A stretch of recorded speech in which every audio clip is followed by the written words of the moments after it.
Candy Crush, Temple Run, Subway Surf, speed car, Angry Birds, Ludo, building blocks, snake and ladder, Free Fire, Talking Tom, ఓ ఇట్లా బొచ్చెడు ఆటలుంటాయి. మమ్మీదో డాడీదో phone తెరచుడు, charging ఒడిచేదాకా ఆడుడు. ఏహే ఎప్పుడు గవ్వేనా అని ఈ నడుమ కొత్త రకం ఆటలకు మరిగిన్రుల్లో.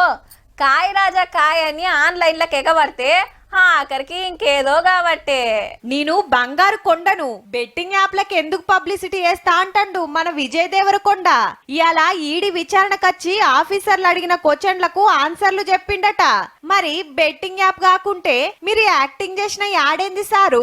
గేమింగ్ యాప్ కి బెట్టింగ్ యాప్ కి అసలు సంబంధమే లేదు. గేమింగ్ యాప్స్ అనేటివి కంప్లీట్లీ లీగల్.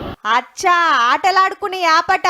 గీ ముచ్చట కేసు పెట్టినోళ్లకు ఎంక్వైరీకి పిలిచినోళ్లకు తెలియకుండొచ్చా? గంతల్కగా ఇంత పెద్ద హీరోని ఎట్లా రమ్మన్నారో. A23 యాప్ తెలంగాణలో వాడాలని చూడండి, అది ఓపెన్ కాదు. ఓపెన్ అయ్యి మీకు మెసేజ్ వస్తుంది, ఈ ఏరియాలో మీరు అలౌడ్ కాదు.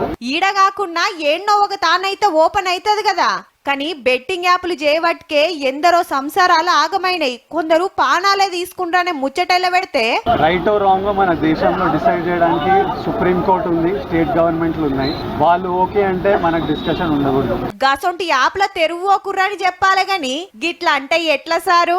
మొన్న ప్రకాష్ రాజ్ సారు, ఇయాల ఈయన, ఇంకా రానా, మంచు లక్ష్మి ఇట్లా మస్తు మంది సెలబ్రిటీలు విచారణకు వచ్చేది ఉంది. చూడాలి మరి ఆఖరికి ఏమైతుందో.